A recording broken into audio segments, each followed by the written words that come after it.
I'm going to go off my script for just a moment and say, I buy car insurance in case I get in an accident. I might not know 100% certainty how many degrees the Earth will warm under climate change, but I'm willing to pay something to decrease the probability of that warning, to decrease the probability that more kids will end up in the hospital for emergency treatment for asthma. I'd be willing to pay that money to decrease the probability that my daughter doesn't know about polar bears when she's 60 or when she has grandchildren. And that was my statement about insurance. We pay it to decrease the probability of extreme outcomes. And by the way, you never buy insurance up to the value of your car. It's the value that you expect if you have an accident. So it's the expected value of that car. I just saw my 4-year-old in my eyes when he made that comment, and that's why I lost my temper, so I apologize.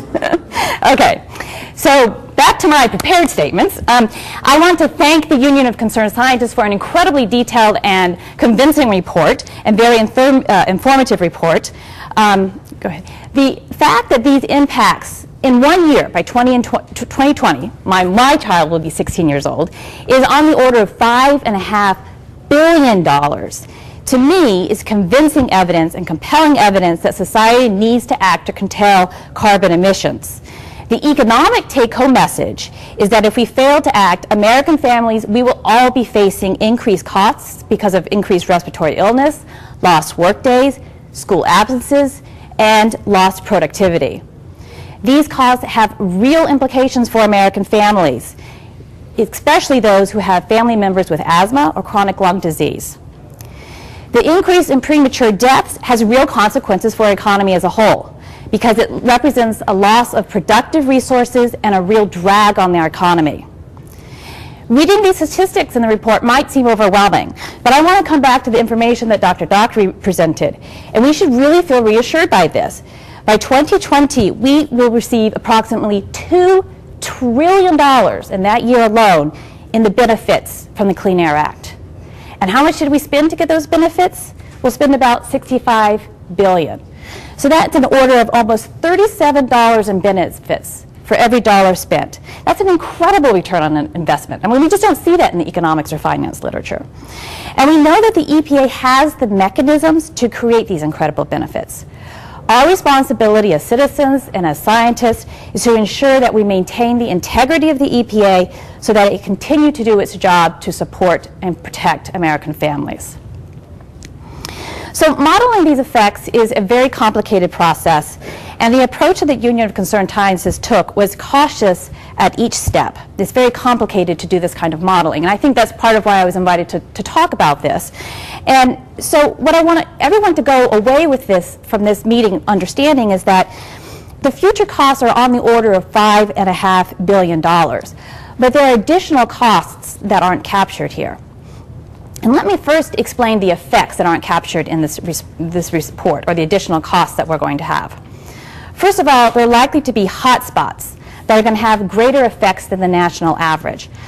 For example, there's regional variation in the prevalence of asthma. So nationally, it's about 13% of kids who have asthma. That's a big number. But many schools in Springfield, Massachusetts, where I live, have asthma rates as high as 20%. And believe it or not, there are elementary schools that have asthma rates of 40%. So if you can just imagine what it's like to be a teacher in those classrooms, you start to get a sense of the scope of the problem. So these communities that already have high prevalence of asthma are going to have even greater effects than the national averages due to this climate penalty. The second factor is that the frequency and severity of asthma episodes are highest in low-income, non-white urban populations. These excess burdens are due to a lot of very complicated factors, but what it means is that for the same increase in ozone, those communities are going to have even greater increase in effects than the national average. And the third factor is that climate warming is going to lead to both greater density as well as a greater distribution of allergens. Now, for many of us, allergens are bothersome, and maybe we take our Claritin in the morning. But for kids with asthma, these can be very important triggers. The Union of Concerned Scientists used the EPA's model to estimate the cost of these health effects. So there are going to be greater health effects in some regions in the country, but also there are going to be some additional costs to these health effects. There are likely to be other costs that are similar to this in the report that aren't captured in the report, but I'm going to speak to the cost of asthma directly because that's my area of research. So let's just think about the report's finding that in 2020 there will be an additional 950,000 days of school that will be lost because of kids who are homesick with asthma. That's almost 1 million days. I mean, that's an incredible number of school absences for 1 year by 2020. Now, the EPA models the cost of those school absences as the wages lost for the proportion of parents that are employed outside the home. And this approach doesn't include some important costs. First of all, by including the wages only of the proportion of parents employed outside the home, the time of the parents who are not employed outside the home is valued at 0. And this is really problematic because the time of those caregivers, the time of those parents is valuable both to the household and to the society as a whole. Second, this approach does not incorporate how asthma affects employment in families. In my research, I found that 18% of families had a parent who had been fired or had to quit because of needing to take care of their child with asthma. So these parents would have been working if their child wasn't sick with asthma.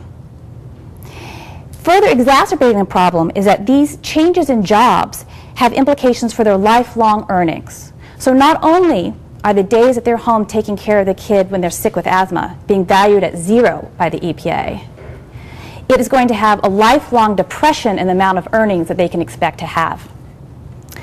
And as those of us with children know, staying home with a sick kid is not a vacation. And as a 4-year-old with a mother of a 4-year-old with asthma, I can assure you that I would much rather be working than staying home when Willow has a bad asthma day. In addition to my lost wages, there's the pain and stress of watching her gasp for breath. And quite honestly, I would rather pay to go to work than have to stay home to take care of her when she's sick with asthma. And finally, children are missing valuable instruction time on those asthma days. Studies suggest that days absent is negatively related to school performance and that children with frequent asthma symptoms tend to perform poorly compared to their peers. These will have lifelong implications for their earnings and their future performance. And what these costs really don't capture are the multiple ways in which these respiratory systems affect daily life. I actually started studying the economics of asthma long before I was a mother and long before I had a child who developed asthma. And I can say that on a good asthma day, what my daughter does is she gets up, she takes 2 puffs of her medication, she takes 2 antihistamines. In the evening, she takes 2 more puffs. And that's a good day because she gets to play and her activity isn't limited. On a bad day, she is hooked to a nebulizer, breathing in steamed air with medication. She doesn't feel like playing. She obviously doesn't go to school. And these episodes can last from 5 to 7 days. And I remember when I started doing this research, families were talking about all the ways in which they were affected. And I dutifully, as a nerdy little economist, was like writing down all these little things that I could attach dollar values to. And I don't think I really got it. When you have a child with asthma, that's when you really get the ways in which everything is affected. Whether or not you can go away for vacation, where you go for vacation, what friends' houses she can go to. And I'm never free. Every day, even if she has a good asthma day, what I'm thinking about is, when's the next bad asthma day going to be? So these are an incredible depression, it's just an incredible effect on every aspect of your life that these dollar values just really don't capture. So the last point that I want to make is that the climate penalty described in this report raises a serious environmental justice issue. The U.S. EPA defines environmental justice as the fair treatment and meaningful involvement of all people, regardless of race, sex, color, national origin, or income, with respect to the development, implementation, and enforcement of environmental laws, regulations, and policies. So we know that there are existing health disparities with respect to asthma, and climate change is going to exaggerate those disparities. Thus, the effects of ozone under climate change will be both costly for society as a whole and seriously jeopardizes the pursuit of environmental justice. In summary, this report is scientifically rigorous, and it shows that the costs of the climate penalty are substantial. A healthy economy needs healthy people, and the climate penalty thwarts this goal. The magnitude of the cost is so great that even if there are likely to be additional costs, the report calls on us to act now to reduce carbon emissions. We have the regulatory capacity in the EPA.